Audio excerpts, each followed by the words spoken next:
I want to spend just a few minutes talking briefly about who we are, what we do, and what we're going to do here. First of all, many of you actually don't know that much about Alibaba, and I'll be very brief.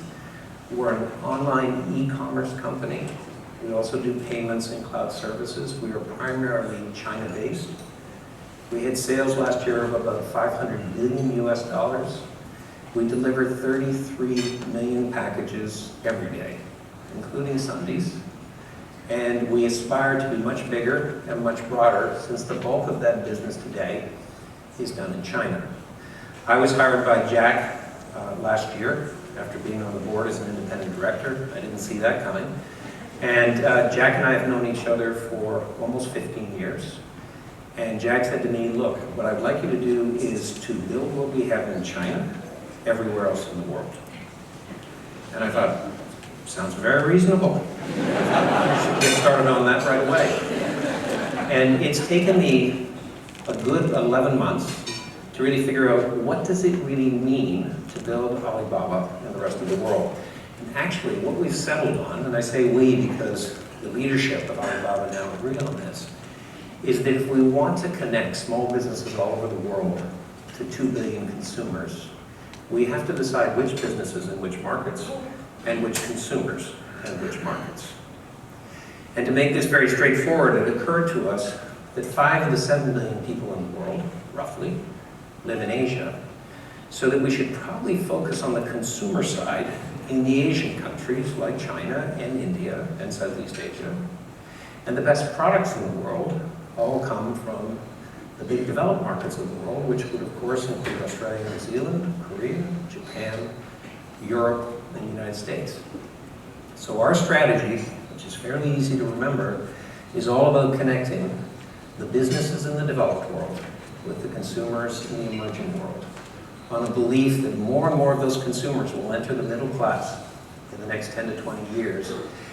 And we know, based on the data that we have and the experience we have every day on the Alibaba platform, that the consumers in markets outside of China want to buy exactly the same types of products that the Chinese consumer wants to buy.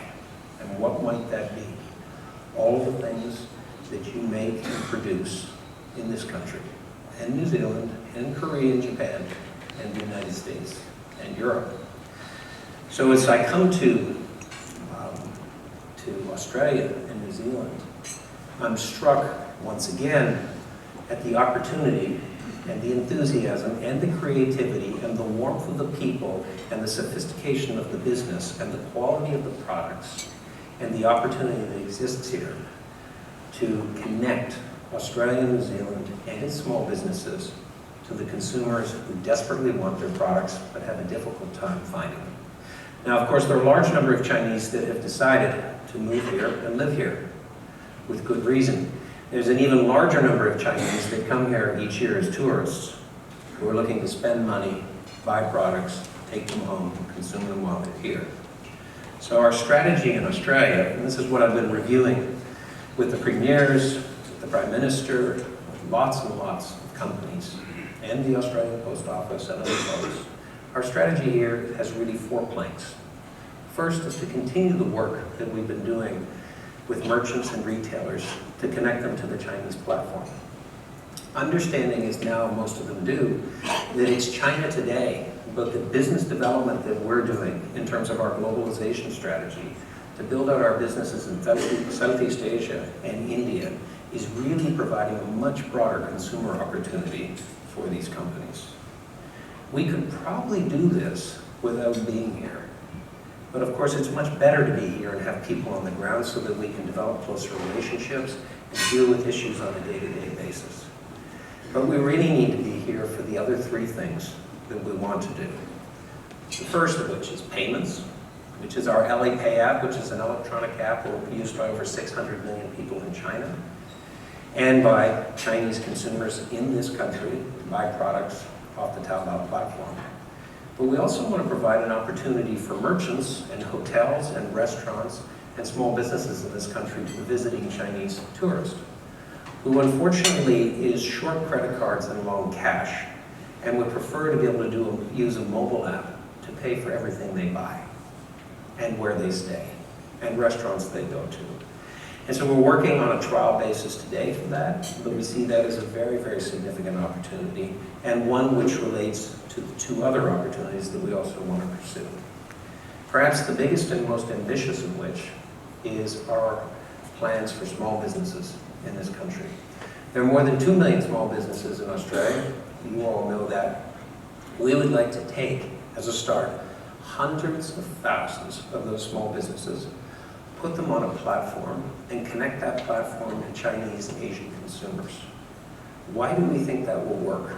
Well, first of all, we already do it in China by taking Chinese businesses and connecting them to Russian consumers and Brazilian consumers. And we send 300,000 packages every day to Russia to satisfy that consumer need. So we understand the logistics component, but we also understand the consumer desire to buy products from small businesses, which in China amounts to products that are being produced by non-branded companies.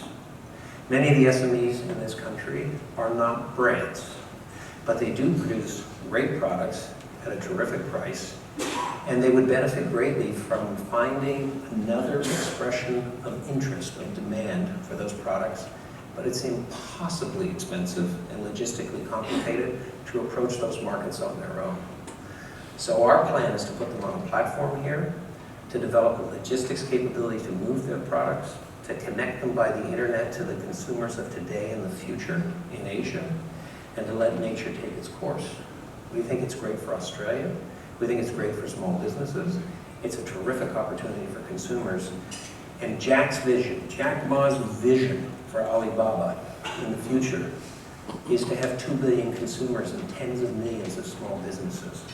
Most of those small businesses on our platform are coming from the developed markets of the world, and Australia and New Zealand are key priorities for us.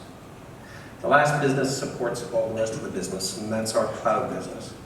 When you say cloud computing, people get a little edgy. Governments and regulators start worrying about what's going to happen with the data. And this is a business that we develop slowly, but it's a necessary part of the overall ecosystem that we want to establish in your country. And that ecosystem needs to be able to manage the data generated by SMEs so that they can use that data to also assist in analyzing and growing their business. This is something that will develop over the next 3 to 4 years. You'll see it first in the form of data centers that are built in several different places. We'll work very closely with the government and the regulators to make sure that we comply with all of the appropriate rules and regulations. But the most important thing is it will support small businesses and be of great value and assistance to them as they grow with both domestic consumption and international consumers buying their products. Sounds pretty simple, right? It's going to be a big undertaking, which means that the 8 people that you see on our team today will almost certainly get bigger rather than smaller. I am sure we will open additional offices to accommodate that and to accommodate the placement of businesses in the most appropriate locations to service the clients. But we have as a vision, Australia is a huge part of our future. And I am extremely excited and honored to be able to be here today to tell you a little bit about it. I'm looking forward to being back regularly to talk to you about the progress that we're making. And someday, many of you may look back, as I hope I will, and say, something started here. Thank you very much.